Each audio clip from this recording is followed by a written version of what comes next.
Hello বন্ধুরা, কেমন আছো তোমরা সবাই? আশা করি সবাই খুব ভালো আছো।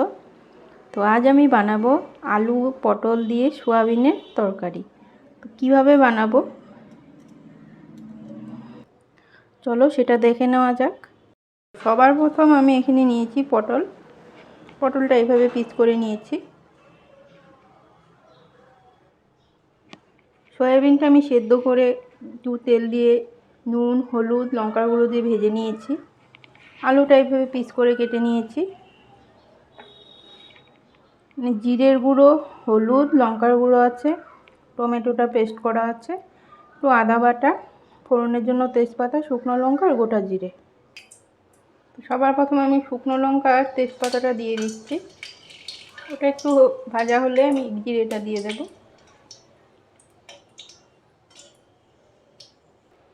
জিরেটা দিয়ে দিচ্ছি। আলুটা ভেজে নেব।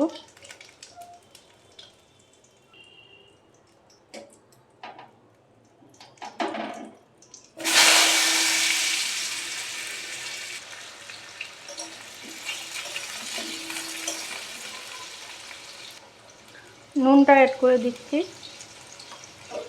ভালো করে আলুটা ভেজে নিতে হবে। আর আপনারা কে কোথা থেকে দেখছেন অবশ্যই কমেন্ট করে জানাবেন। আলুটা অল্প লাল করে ভেজে নিতে হবে। হালকা ভাজলে কিন্তু আবার ঠিক ভালো লাগবে না। আমার আলুটা ভাজা হয়ে গেছে। এবার টমেটো পেস্টটা দিয়ে দিচ্ছি।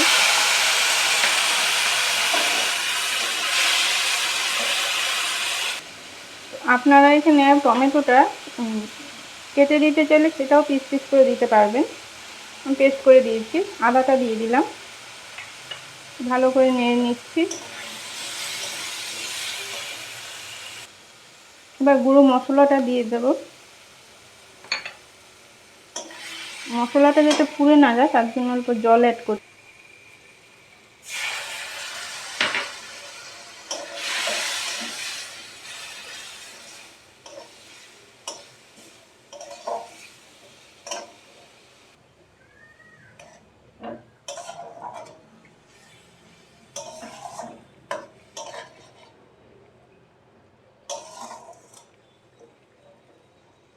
এটা একটু ভালো করে কষিয়ে নেব। তো এদিকে আমি নুন হলুদ দিয়ে পটলটা ভেজে নিচ্ছি। তোমার তেলটা গরম হয়ে গেছে, আমি পটলগুলো ভেজে নেব।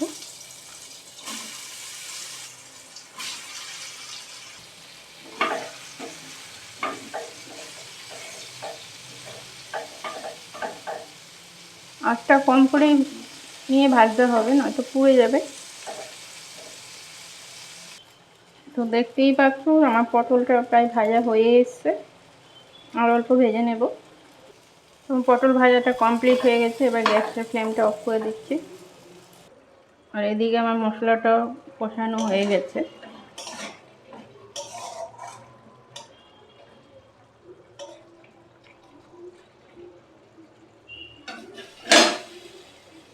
এখন আমি পটলটা দিয়ে দেব। ভালো করে মিলিয়ে নিতে হবে।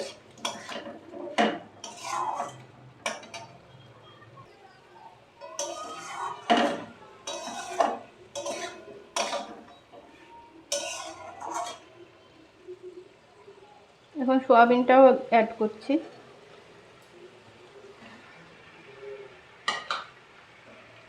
তো ভালো করে একসাথে সব মিলিয়ে নেব।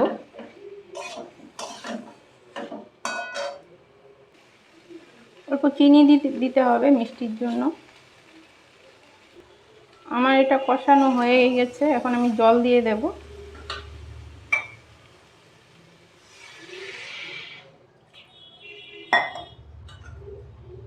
ভালো করে মিলিয়ে নিতে হবে।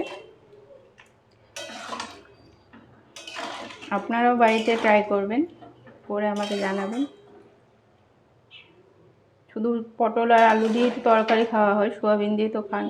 খেয়ে দেখবেন, দেখে আমাকে কমেন্ট করে জানাবেন।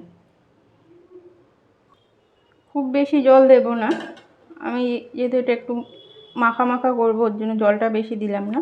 জাস্ট আলুটা সেদ্ধ হবে, তার জন্য ওটুকু জল দাও। আপনারা যদি ঝোল বাড়াতে চান বাড়াতে পারেন। আর একটু হবে, আলুটা এখনও সেদ্ধ হয়নি। তো আপনারা এখানে যদি টমেটোর বদলে দইও অ্যাড করতে পারবেন। তো দেখতেই পাচ্ছ আমার এটা প্রায় হয়ে এসছে, ঝোলটাও টেনে গেছে অনেকটা, আলুটাও সেদ্ধ হয়ে গেছে।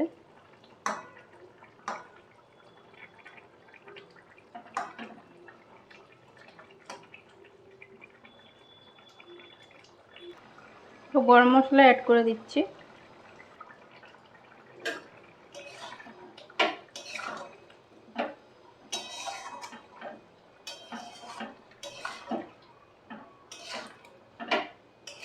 তোমরা কে কোথা থেকে দেখছো অবশ্যই কমেন্ট করে জানাবে। এবার গ্যাসের ফ্লেমটা অফ করে দেব। তো দেখতেই পাচ্ছ তোমরা রেসিপিটা আমার রেডি হয়ে গেছে। রেসিপিটা ভালো লেগে থাকলে তোমরা যদি ফেসবুক থেকে দেখো তাহলে ফলো করে নেওয়ার অনুরোধ রইল, ইউটিউব থেকে দেখলে সাবস্ক্রাইব করে নেওয়ার অনুরোধ রইল, পাশের বেল আইকনটি প্রেস করে নেবেন। নতুন রেসিপিটি সবার আগে পেতে লাইক করুন আর অবশ্যই শেয়ার করুন।